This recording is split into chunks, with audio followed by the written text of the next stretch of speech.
La ley de Jehová es perfecta, que convierte el alma. Dice, el testimonio de Jehová es fiel, que hace sabio al sencillo.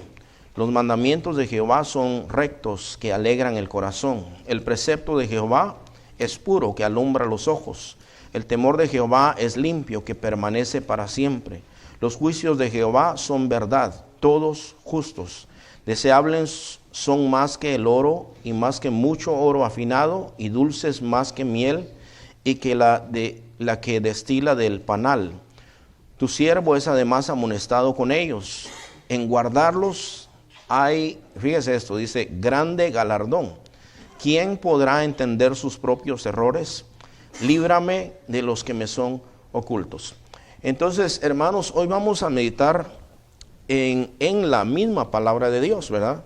Yo sé que siempre lo hacemos, siempre yo predico de la Biblia, ¿verdad? No predico de opiniones, sino que de la Escritura, pero de los beneficios de la Escritura, hermanos, porque usted sabe, hermano, que esta Escritura, pues no es una Escritura mágica, ¿verdad? Esta Escritura es buena, pero cuando nosotros la practicamos, la escuchamos y la ponemos por obra, es cuando tiene un efecto, ¿verdad?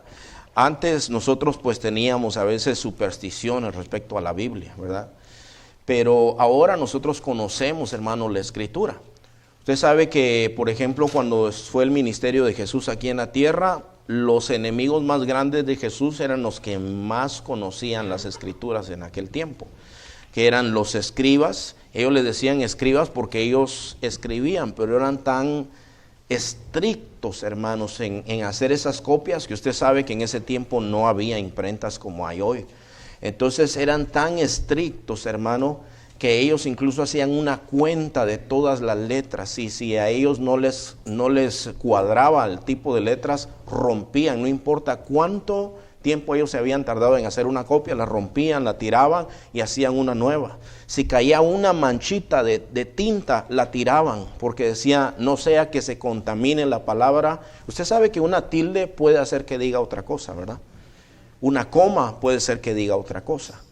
Esta semana, por ejemplo, estaba hablando con unos testigos de Jehová y me citaron aquel pasaje cuando dice, Jesús le dice, mi Señor y mi Dios, cuando usted sabe que los testigos de Jehová no creen que Jesús es Dios, pero dice la Biblia que Tomás le adoró, y entonces ese pasaje dice, mi Señor y mi Dios. ¿Sabe qué dice la Biblia de ellos? Dice, oh, Dios mío, y eso cambia toda la expresión. Porque esa es una expresión que se usa el día de hoy, a veces incluso como una maldición, la usan en inglés, ¿verdad? El nombre de Dios. Pero entonces, hermano, la gente que era más experta en las Escrituras era la gente que más se le opuso al Señor. Ahora, la pregunta es ¿por qué, hermano? Es porque uno puede leer mucho esta Escritura, pero no entender nada. O puede incluso saberla de memoria, pero no entender realmente lo que quiere decir, ¿verdad? Entonces, el Señor le recriminó muchas veces. Por ejemplo, fíjese, hermano, un maestro de las Escrituras. Jesús le dice, tú tienes que nacer de nuevo. Y él estaba en la luna, hermano, no sabía de qué le estaba hablando Jesús. Dice, nacer de nuevo. ¿Cómo puede un hombre entrar otra vez en el vientre de su mamá y nacer de nuevo? Dice, y tú eres maestro y no sabes esto. Yo sé, hermano, que aquí hay nuevos creyentes. Y los nuevos creyentes aquí que conocen la Escritura ya saben qué significa nacer de nuevo, ¿verdad? Entonces, a esto me refiero, hermano, y hoy yo quiero que meditemos en algunos de estas palabras que están aquí, especialmente, hermanos, vamos a meditar en el versículo 7 y en el versículo 8. La próxima semana, si Dios nos permite, vamos a seguir meditando sobre estas escrituras, hermanos, pero fíjese, hermano, aquí dice, por ejemplo, que la ley de Jehová es, como dice ahí, hermanos, es perfecta, ¿verdad? Y luego dice que también, ¿qué es lo que pasa ahí, hermanos? Ok, entonces fíjese, la ley de Dios convierte el alma, dice ahí. Ahora, en Juan capítulo 15, versículo 3, Jesús está hablando, en Juan capítulo 15, el Señor Jesús empieza hablando así, dice, yo soy la vid verdadera, y mi Padre es el labrador, como el jardinero, dice, y todo pámpano que no lleva fruto, lo corta, dice, y lo echa en el fuego. Pero el que lleva fruto, lo limpia para que lleve más fruto. Y luego le dice a sus discípulos, y ustedes ya están limpios por la palabra que yo les he hablado. Es decir, hermano, que la palabra de Dios a nosotros nos convierte el alma. ¿Sí o no, hermanos? Entonces, fíjese, hermano, en el tiempo de Nehemías, Nehemías tiene un pasaje que a mí me gusta mucho, hermano. No sé cuántos han leído el libro de Nehemías, pero en el libro de Nehemías aparece un evento por ahí por el capítulo 8. Y yo nunca vi, hermanos, en la Biblia pasajes donde hablen de púlpito, pero ahí hablan de un púlpito, que tenían un púlpito y ponen como una plataforma y ponen a Esdras a leer el libro de la ley. ¿Sabe, hermano, que dice que lo pusieron en alto y todo el pueblo estaba en silencio escuchando la palabra de Dios? Y dice que tenían como gente, hermano, entre todos los hermanos tenían gente que les iban explicando qué significaba lo que quería decir la Biblia, lo que quería decir la Escritura. Sabe que ellos estuvieron en una situación muy difícil, hermano, y por ser desobedientes a la palabra de Dios, se fueron al cautiverio, pero muchos de ellos no entendían por qué estaban en el cautiverio. Habían muchos que habían nacido en el cautiverio, pero no entendían por qué estaban en una situación así. O sea, como nos pasa a veces a nosotros, hermano. Mire, hermano, yo me pongo a pensar que desde que yo conozco a Cristo, a mí no me ha faltado nada, hermano. Y yo sé que a todo aquel que conoce a Cristo aquí no le ha faltado nada tampoco. Pero también me acuerdo cuando no conocía a Cristo, hermano, y habían cosas, hermano, habían muchas cosas que no salían bien, que no funcionaban. Y no importa cuánto nos esforzáramos, no salían bien. Y la otra cosa, hermano, no había paz. Pero cuando conocimos a Cristo, hermano, cuando empezamos a entender la palabra de Dios, sabe que uno mismo a veces se mete en problemas y a veces culpa a Dios, ¿verdad? Pero en el tiempo de Nehemías, hermano, estos empezaron a explicar. Leía, el que estaba leyendo leía y todos empezaban a explicar. Esto significa esto, y esto significa esto otro, y esto significa esto. ¿Y sabe qué pasó en la congregación, hermano? Dice que todos empezaron a llorar, hermano. Y se pusieron a llorar y ellos le dijeron, no lloren porque este es un día de fiesta, dice. Y entonces coman, alégrense. Y dice que ellos se fueron alegres porque habían entendido las palabras que estaban en el libro de la ley. Y habían hecho compromisos con Dios. Porque cuando uno entiende la palabra de Dios, uno llega a un punto de una decisión, hermano. Mire, hermano, la Biblia es diferente que todos los libros. Y ayer estuvimos predicando aquí y hubo gente que claramente, hermano, claramente usted miraba, yo miraba que Martita se le acercaba por un lado y otro se le acercaba por otro y trataban de ver por dónde se iban, pero luego estaba la malla ahí, ¿verdad? Y ya no hallaban por dónde salir. Pero una de las razones es porque la gente sabe, hermano, que una vez conociendo la palabra de Dios, hay una decisión que tomar. Y si uno no toma esa decisión, mire, la Biblia dice que la ley de Jehová convierte el alma, pero ignorar la ley de Dios no permite, hermanos, que nuestra alma sea convertida. Mire, hermano, todos nosotros que estamos aquí, yo por lo menos, hermano, jamás pensé estar aquí predicando enfrente de ustedes, hermano. No me gustaba ni usar corbata, hermano. Bueno, todavía no me gusta mucho, ¿verdad? Pero hay muchas cosas que el Señor me ha permitido. He ido a predicar en la cárcel, he predicado en la televisión, he predicado en la radio y así, hermano, nomás como que tiran al que no llegó el actor y tiran a otro por ahí, un emergente. Y dice, véngase, usted saque el trabajo. Y he hecho muchas cosas que yo digo, Señor, ¿y de cuándo acá yo tengo estos privilegios? Me han invitado aquí a orar al concilio de la ciudad, hermanos. Y me dice, usted ore. Y le digo, bueno, ¿me van a dejar orar en el nombre de Jesús? Sí, dice. Aunque algunos se van a ofender. Y yo he orado y he estado ahí. Y muchas cosas, hermano, el Señor me ha permitido. Y yo digo, en esta vida ha sido una vida nueva. Y jamás imaginé muchas de las cosas que estoy viviendo el día de hoy. Igual que ustedes, hermanos. Los que ya conocen a Cristo, ustedes saben que han sido rodeados de privilegios. Y uno dice, ¿y cómo era mi vida tan diferente? Porque la ley de Dios convierte el alma, hermano. Y tus caminos son diferentes. A veces uno lee las noticias y mira, un día, hermano, yo estaba leyendo precisamente cuando estaban celebrando el Año Nuevo, que mataron a un joven que venía de una fiesta. Lo mataron como a la 1 de la mañana en el primer día del año 2013. Y dice ahí, era un joven muy bueno, era estudioso, era buen hijo, era esto y era lo otro. Pero cuando uno no tiene al Señor, ¿verdad que anda en lugares que no tiene que andar, hermano? Puede ser que uno ande sanamente por ahí, sanamente entre comillas, ¿verdad? Ande sanamente por ahí, pero en el lugar donde estabas algo pasó y él se metió en una pelea que no era ni de él y ahí lo mataron. Pero el que ya no anda en esos caminos, hermano, porque ya se le convirtió en alma, ya no tiene necesidad ni de la música que oía antes. ¿Se acuerdan la música que oía antes, hermano? Y que se gozaba uno.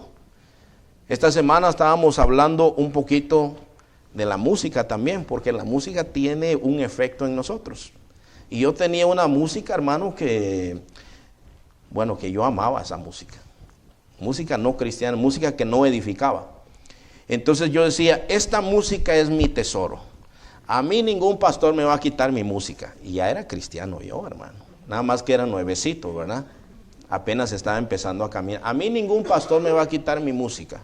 Yo voy a ser cristiano, pero no fanático. ¿Ha oído esa expresión alguna vez? Esos son puros cuentos, hermano. Lo que quiere decir, sí hay fanáticos, hermano. Sí hay fanáticos. Pero lo que quieren decir algunos con eso es que no se van a meter mucho, sino que se van a meter superficialmente al cristianismo. Y al cristianismo no hay tales cosas, hermano. Al cristianismo o se mete uno o se sale. Ya vamos a llegar al mensaje ese de Apocalipsis cuando dice, no eres frío ni caliente, eres tibio, te vomitaré de mi boca. Porque al Señor no le gusta nada a medias. Pero yo me acuerdo, hermano, que ponía la música y había algo dentro de mí que me molestaba. ¿Qué sería, hermano? Que como la palabra de Dios convierte el alma y el Espíritu Santo ya estaba ahí y mi alma ya no era igual que antes, hermano. Yo pensaba que algunas cosas estaban ahí, pero yo decía, ¿yo por qué me siento mal? Y no es verdad que el Espíritu Santo lo hace sentir mal y usted voltea a ver y no hay nadie ahí. ¿Por qué se siente mal? Porque ya se le convirtió el alma. Bueno, espero que se sienta mal, hermano. Si no se siente mal, de veras, le hablo en serio, hermano. Porque uno puede desarrollar callo en el alma también. Entonces, yo me sentía, pero ¿sabe qué? Yo ya sabía mi cuento porque no quería orar al respecto. Yo decía, si oro al respecto y Dios me dice que tengo que tirar esta música, ¿qué hago? Pero era tanta la molestia porque mi alma ya estaba convertida y ya quería otras cosas. Mi alma y el Espíritu Santo que estaba dentro de mí ya quería otras cosas diferentes. Entonces me puse a orar y le dije, Señor, mira, a mí me gusta mucho esto, pero si tú quieres, quítamelo. Y se lo empecé a pedir al Señor e hice un experimento, puse alabanzas una mañana y el día fue muy diferente. Y me sentí en paz y las puse otra vez y las puse otra vez y las puse otra vez. Y un día volteé a ver mis discos, hermano, y ya no valían nada para mí. De corazón se lo digo. Sería mentiroso si yo le digo, no me gusta esa música. Le gusta a mi oído. A mi alma ya no le gusta, ya no le satisface, hermano. Sí, me acuerdo de todas las canciones, me acuerdo de todos y las oigo por ahí. Yo digo, es fulano de tal, ya sé quién es, pero ya no llenan mi alma, ya no son parte de mí, porque el Señor me lo quitó. La palabra de Dios le convierte a uno el alma. Así es que si una persona está aquí y tiene un deseo, un anhelo dentro de su corazón de un cambio, déjeme decirle que usted solo no lo puede hacer. No hay alcohólicos anónimos, ni neuróticos anónimos, ni nada de anónimos que le pueda cambiar el corazón. El único que convierte el alma es nuestro Señor Jesucristo. Así es que yo quiero que usted entienda eso y que sepa. Dice aquí lo que nosotros estábamos leyendo, hermano, dice la ley de Jehová es perfecta y convierte el alma, pero luego dice también el testimonio de Jehová es fiel, que hace sabio al sencillo. Y yo quiero que usted mire el versículo 12 de una vez aquí, hermano. Dice, ¿quién podrá entender sus propios errores? Líbrame de los que me son oculto. Ahora, nosotros a veces pecamos, hermano. Yo pienso que el 99.9% pecamos, pecamos, es que esto va a salir en la cámara.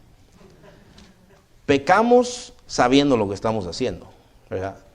Y usted, ¿ha oído usted gente que dice, si en algo lo ofendí, perdóneme? Ese es puro cuento. El que ofendió ya sabe que ofendió, ¿verdad? Y es mejor que diga, yo lo ofendí así y así. Ahora, si usted mira algo raro, mejor dígale, ¿qué onda? ¿Pasó algo? Pero no es, si en algo te ofendí, perdóneme. Y a veces venimos así con el Señor. Señor, si en algo te ofendí. Ahora, hay ocasiones cuando ofendimos a Dios y no nos damos cuenta, hermano. Porque no hay sabiduría en nosotros todavía.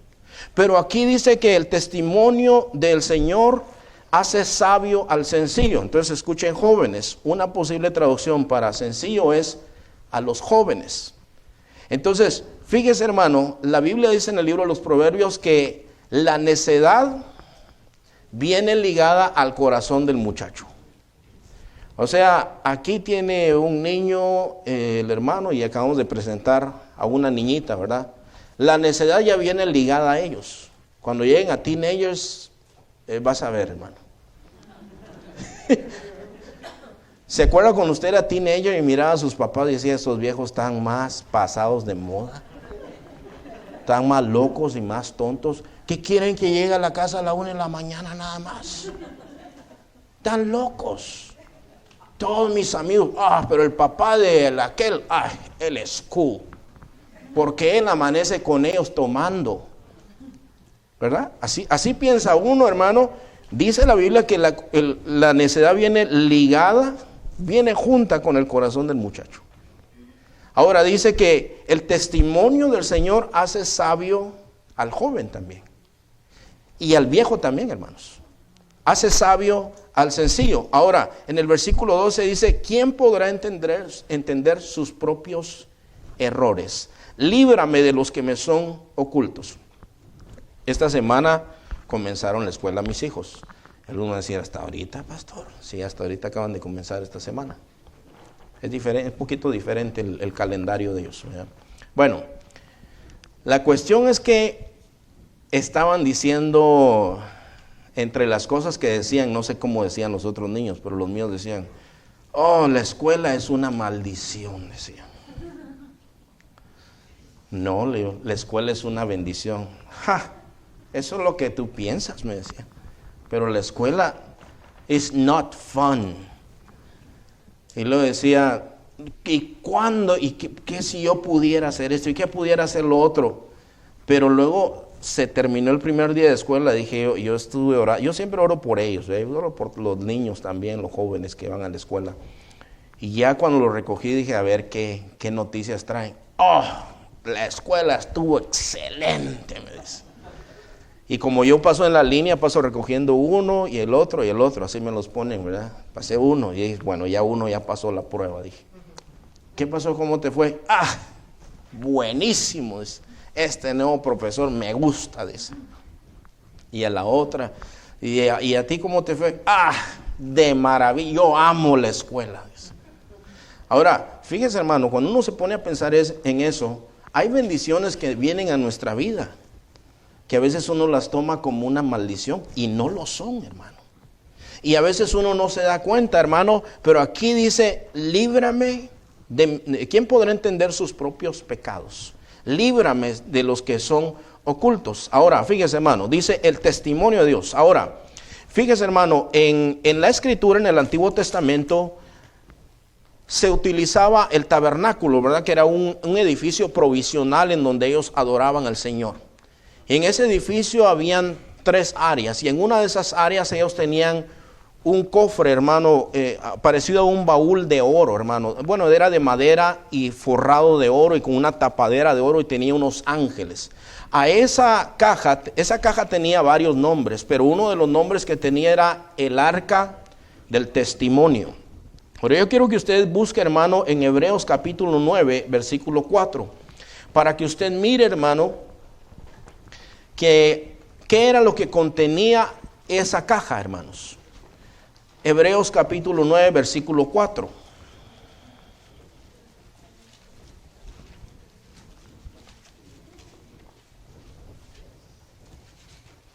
Por eso es importante, hermano, tener Biblia y leerla y usarla y saber usarla bien, hermano.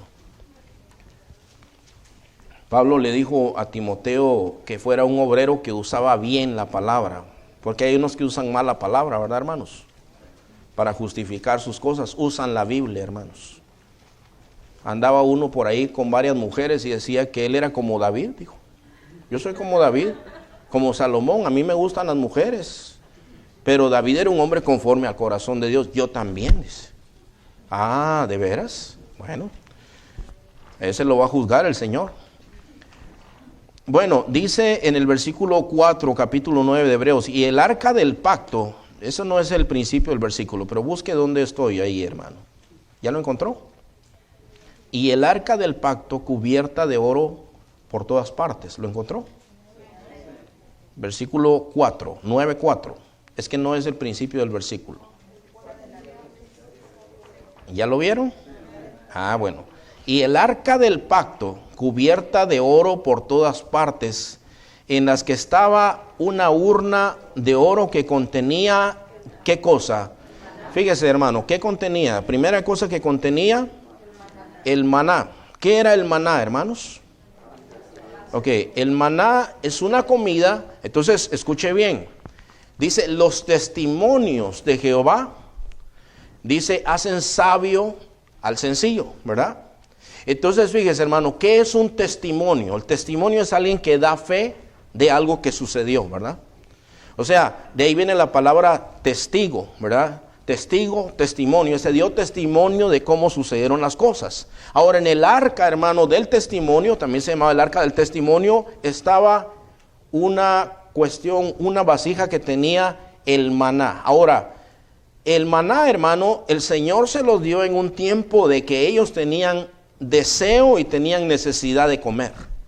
Y ellos, hermanos, renegaron de Dios y Dios les dijo, mañana yo les voy a dar pan para que coman, una comida que ustedes jamás han visto. Y al día siguiente ellos miraban que caía algo, hermano, y dice, es algo menudito, no sabemos qué es. No era menudo, pues, ¿verdad? Era algo pequeño, ¿verdad? Algo que caía.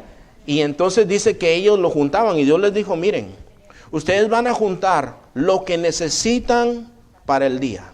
Van a juntar y junten todo lo que ustedes quieran y van a comer y no va a cesar, dice. Pero no guarden nada, les dijo el Señor. ¿Se acuerdan ustedes? Porque lo que ustedes guarden se va a podrir. Y algunos estaban muy preocupados por el día de mañana. ¿Dónde he oído yo eso, hermano? ¿No es verdad que eso nos sucede a nosotros? Hay que guardar para mañana. Sí, hay que guardar, hermanos. Pero usted que tiene el Espíritu Santo entiende lo que yo le estoy diciendo, ¿verdad? Usted puede tener mucho en el banco o en su bolsa, hermano, pero mañana puede haber escasez. Usted no sabe. En Argentina, ¿no es verdad, hermano, que un día se disparó el valor del dólar? No me acuerdo, se devaluó el peso y resulta que los que debían 100,000 pesos al día siguiente debían 10 veces más. No me acuerdo cuánto era, pero hubo gente que decía, ¿cuándo vamos a salir de la deuda si no podemos salir de la deuda? Ahorita hay amenaza de guerra, hermano. En la teoría Estados Unidos es más fuerte, ¿verdad? Pero ¿y usted qué sabe, hermano? No sabemos. Nosotros no sabemos qué va a pasar el día de mañana. ¿Vamos a llegar al día de mañana? Pues no sabemos. Yo me estaba acordando, hermano, esta semana con alguien estaba hablando que una vez yo estaba predicando aquí y pues diciendo así palabras para animar a las personas. Les digo, hermanos, y si se cae este edificio y nos cae a todos encima y nos morimos por un temblor, ¿qué? Y se me quedaron todos mirando así como, ese es ánimo. Y bueno, se acabó el servicio y todo. Y como a la hora ya que estábamos comiendo, empezó a temblar y empezó la llamadera. ¿Usted sabía algo? Me decía.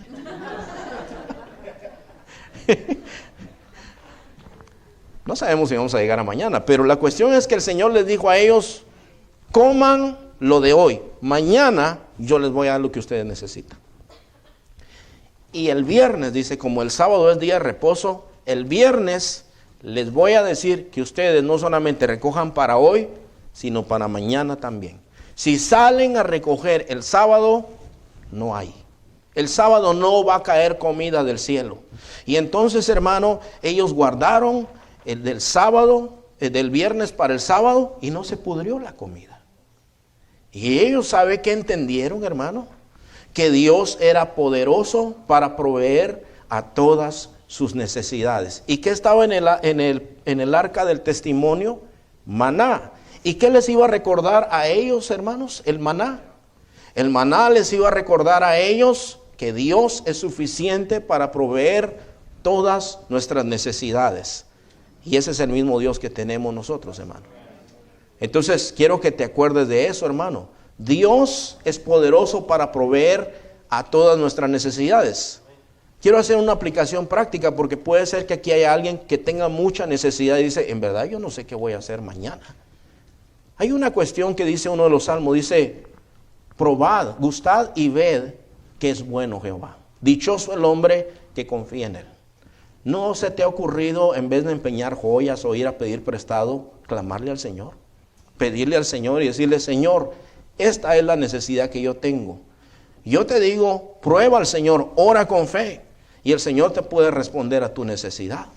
Algunos están esperando papeles aquí, ¿verdad, hermanos?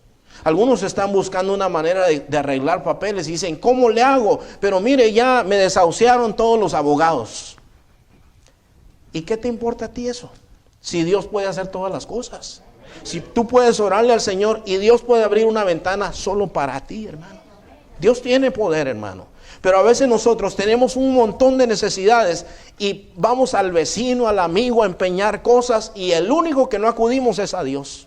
Por eso a veces Dios nos pone entre la espada y la pared, porque Él dice, ahora o clama o clama. Por eso bendito el Señor por las pruebas, hermano.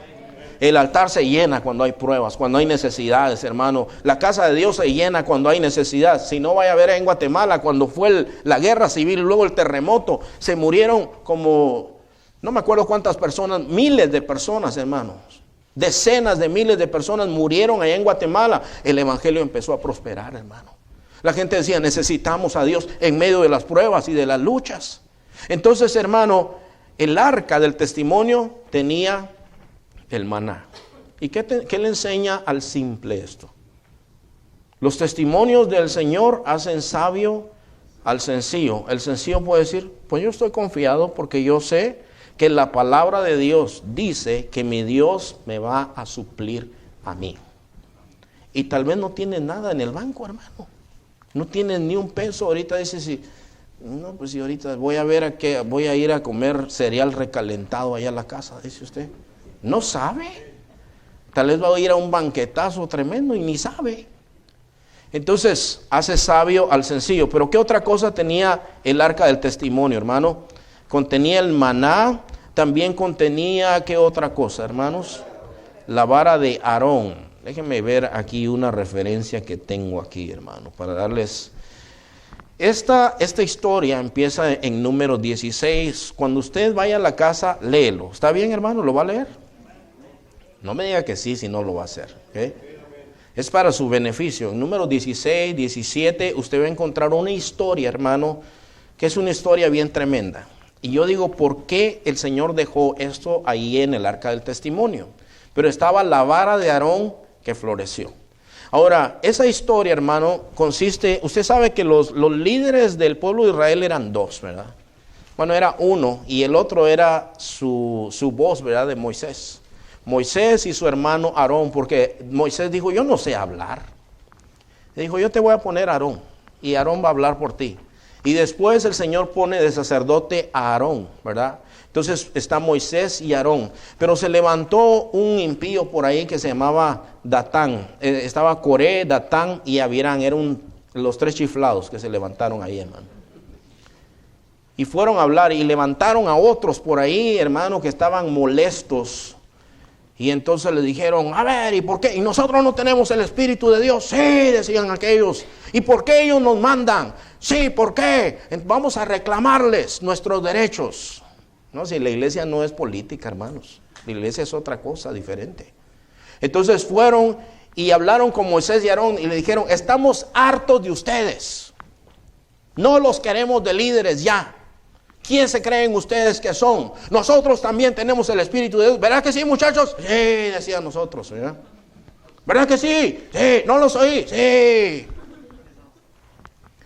Y entonces, aquí algo tiene que pasar. Y Moisés y Aarón están molestos y se postran. Y luego dice, yo estoy cansado de ustedes, le dice Moisés también. ¿Y saben qué? Les dice, mañana el Señor va a demostrar a quienes ha llamado, dice.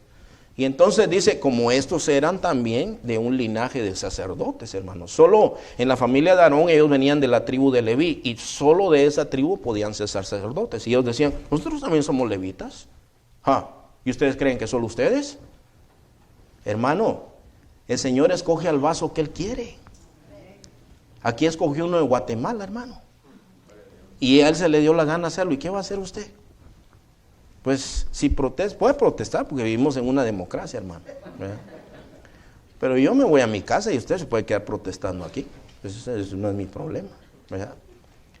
Entonces, el Señor, Moisés le dice, Señor, no oiga sus oraciones, le dice. No oiga sus oraciones, Señor. Le dice, mañana pongan fuego en sus incensarios y el Señor va a mostrar aquí quiénes son. Y el Señor le dijo a Moisés, ¿sabes qué? Me los voy a echar, le dice. Los voy a matar. Y entonces, hermano, al día siguiente Moisés se para y dice, miren, dice, ustedes creen que a mí se me están oponiendo, es al Señor. Eso es la voluntad de Dios. Yo ni quería.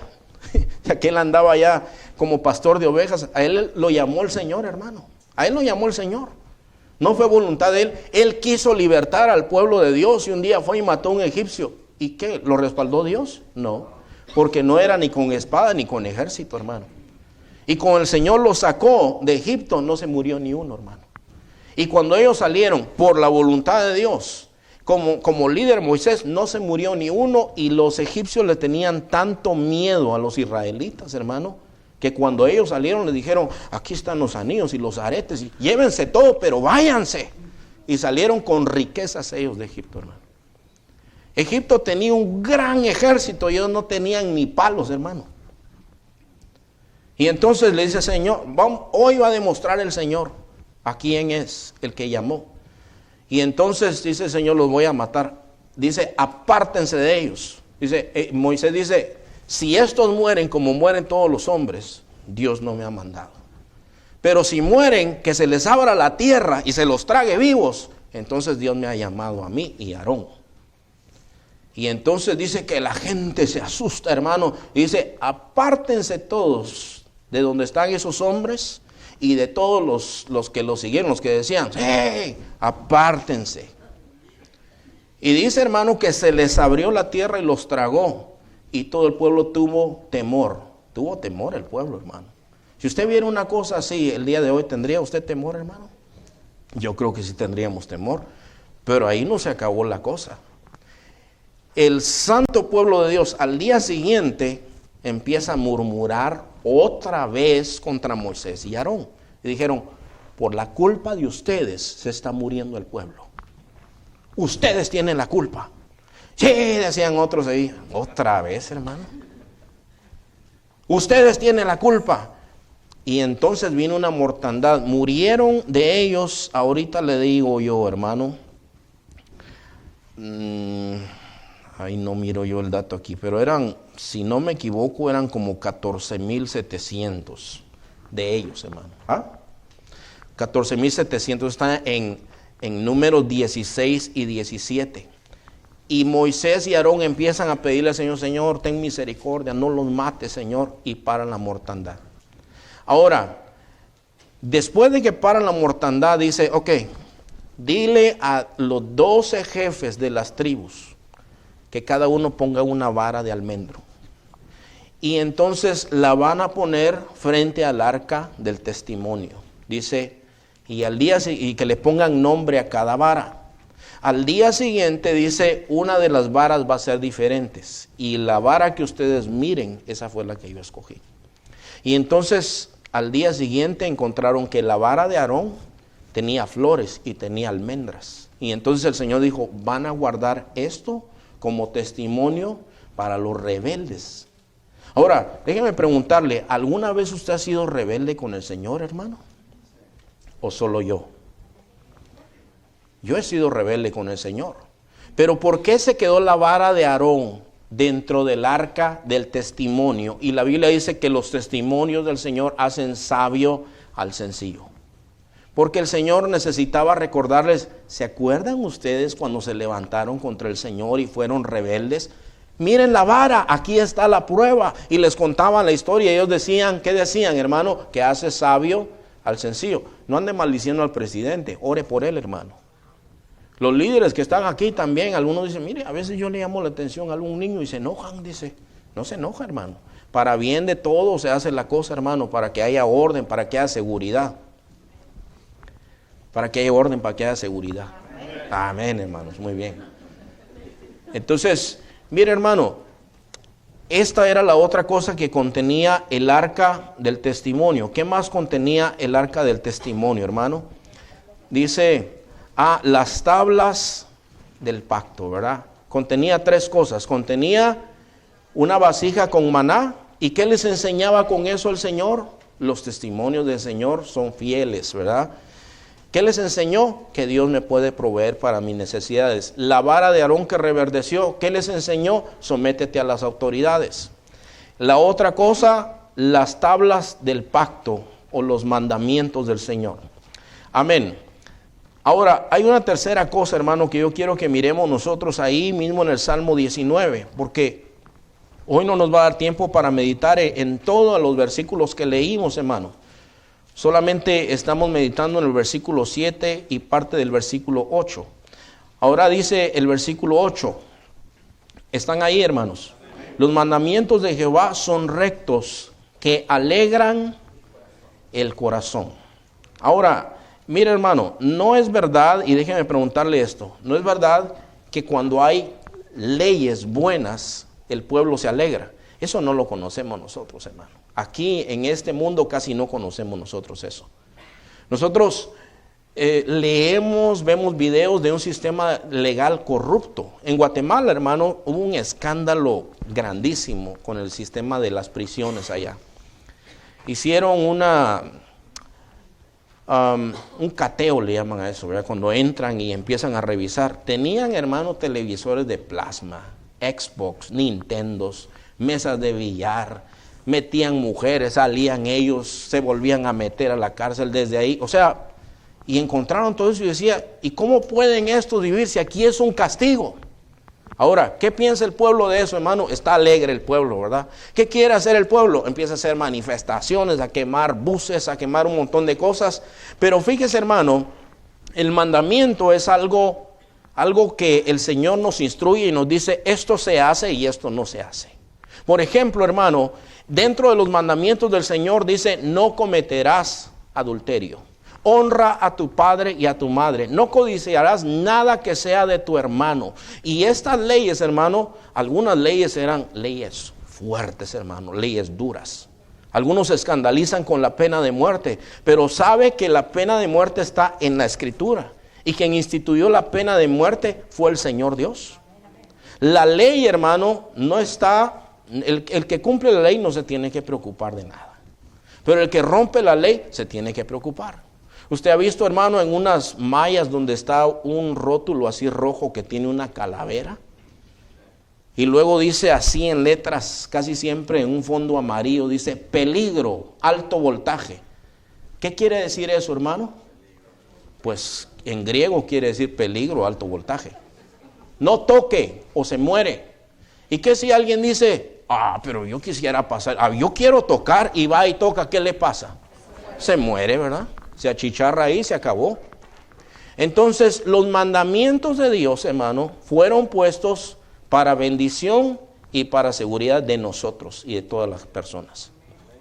Entonces, el sistema legal del Señor, por ejemplo, el que mataba, ¿cuál era la pena para el que mataba? Dice, muerte por muerte, vida por vida. Si mataste, te matan. Para el ladrón, ¿sabe qué hacían con el ladrón? Y decía el Señor, no importa si dijo que es un Robin Hood, ¿verdad? Robé para darle, o robé para comer, no importa. El Señor no justifica el robo en ningún momento, hermano. Es que no se traen eso de que Malverde, ¿verdad? El Malverde, el santo de los saqueos, que dice que era un ladrón bueno ese. Todos los ladrones son malos. San Dimas, ¿verdad? Todos los ladrones son malos. Entonces dice, si lo agarran robando, tiene que pagar 4 veces lo que se robó. Y entonces dice, y si no puede pagar, véndanlo a él como esclavo para que pague. Fíjese, hermano, los testimonios del Señor alegran el corazón. A los adúlteros, ¿cuál era la pena para los adúlteros? La muerte. Para los hechiceros, la muerte. Para los transvestis, la muerte. Para los homosexuales y las lesbianas, la muerte. Esos eran las leyes del Señor, hermano. Ahora, pero dentro de las leyes del Señor, hermano, y aquí yo creo que tenemos que aprender mucho. Yo estaba mirando que hay muchas leyes que protegen a los animales también. ¿Sabía usted eso, hermano? Protege a los animales. Yo me andaba escondiendo de mi perro ayer, hermano. Me vino a buscar aquí. Dije, no, díganle que no estoy, les digo, estoy ocupado. Pero fíjese, dice ahí, hermano, uno de los pasajes, déjeme ver, hermano, Deuteronomio, y si usted empieza a leer como el 16, ahí hay muchas leyes, hermano, pero dice, por ejemplo, dice, si tú te encuentras un nido, dice, y está la pájara, ¿verdad? Con sus huevitos o sus pollitos, dice, si te los quieres comer, lo puedes hacer, pero no te lleves a la mamá y a los huevos y los pollitos. Deja a la mamá libre y todo lo demás te va para que te vaya bien. O sea, protegiendo al Señor. El séptimo día, que era el día de reposo, el Señor le dijo, no vas a trabajar tú, ni tu criado, ni tu extranjero, ni tu siervo, ni tus animales van a trabajar. O sea que el Señor decía, a los animales también hay que darles descanso. El libro de los Proverbios dice que el justo piensa incluso en los animales, hermano. Ya comieron, estarán bien, estarán mal. Ahí tenemos que aprender todos nosotros, hermano. Pero la ley del Señor es una ley compasiva también, hermano. Es una ley compasiva. ¿Saben ustedes, hermanos, por ejemplo, que el Señor, ellos tenían sus campos, porque el Señor les había dado prosperidad, tenían sus campos y le dice, cuando tú ciegues tu campo, no vas a cegar hasta lo último, vas a dejar un poquito. Para el pobre, para la viuda, para el desamparado vas a dejar, dijo. Y si ellos vienen y entran en tu campo, no los vas a reprender. Y tu buey que ande contigo, dice, trabajando, si agarra espigas de trigo, si empieza a comer, no le vas a poner bozal para que coma también. Y todo eso a mí se me hace tan interesante, hermano. Estas eran leyes del Señor. La tierra la vas a dejar descansar cada 7 años. Cada cierto tiempo vas a perdonar las deudas. Y todas estas cosas eran leyes del Señor. No le vas a cobrar intereses a tus hermanos. Y muchas cosas así, hermano. En la sexualidad hay leyes, hermano, donde el Señor dijo, no puedes hacer esto, no puedes hacer esto. Ahora, la ley del Señor trae alegría al corazón. Porque la ley del Señor es una ley perfecta, hermano, y es una ley justa. Aquellos podrían tener televisiones y burlar a la ley allá donde estuvieran, hermano, pero al Señor nadie lo puede burlar. Hay muchos que se andan escondiendo por mucho tiempo porque le deben child support o deben al IRS o lo que sea. El Señor se las cobra todas, hermano. Pero en el Señor, déjenme decirle que hay compasión y con eso quiero terminar.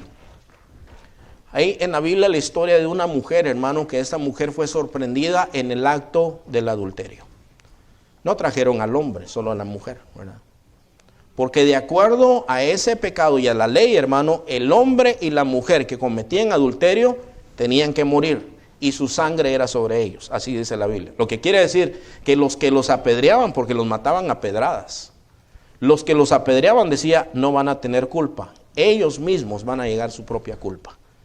Entonces, pero estos, hermano, encontraron a la mujer en el acto del adulterio y llevaron solo a la mujer. ¿Y el hombre dónde estaba, hermano? Porque había ahí un prejuicio, ¿verdad?, social. Y llevaron a la mujer y dice, maestro, esta mujer fue sorprendida en el acto del adulterio. Y dice que Jesús estaba escribiendo en la tierra. Señor, esta mujer fue sorprendida en el acto del adulterio. ¿Qué hacemos? ¿La matamos? Y el Señor escribía en la tierra. Señor, le decía, esta mujer, ¿qué dices tú? ¿La matamos? Y el Señor levanta la vista y dice, el que esté libre de ustedes, que tire la primera piedra. Y dice que todos empiezan a ir acusados por su propia conciencia. Porque otra cosa que había enseñado el Señor es, no es solamente de cometer el acto, es de ver codiciando en el corazón. Eso ya es adulterio, dijo el Señor. Y entonces dice que todos se fueron y nada más se quedó la mujer y se quedó Jesús. Ahora, pregunta, ¿Jesús pudiera haber agarrado la piedra y matarla ahí, hermanos? Él sí tenía derecho, porque él sí estaba limpio. Pero él dijo, mujer, ¿dónde están los que te acusaban? Dice, se fueron, Señor, no hay ninguno. Dice, yo tampoco te condeno. Dice, levántate, no peques más, vete a tu casa. Y aquella mujer se fue. Porque en la ley de Dios, hermano, hay misericordia también. La ley de Dios hay una justicia fuerte, hermano, pero también hay misericordia. Y eso es algo que la Biblia dice que la ley del Señor hace el corazón alegre. ¿Por qué? Porque el Señor nos muestra justicia, pero nos muestra misericordia. ¿Por qué estás tú aquí hoy, hermano? ¿Por qué te salvó el Señor? Porque tú te portabas bien. No, el Señor te salvó de acuerdo a su misericordia, hermano. Extendió su misericordia para ti. Y en este momento, hermano, vamos a darle gracias al Señor. Vamos a concluir, pero vamos a darle gracias al Señor, hermano, por su misericordia. La próxima semana, si Dios permite, vamos a seguir meditando en este salmo tan precioso, hermanos. Amén.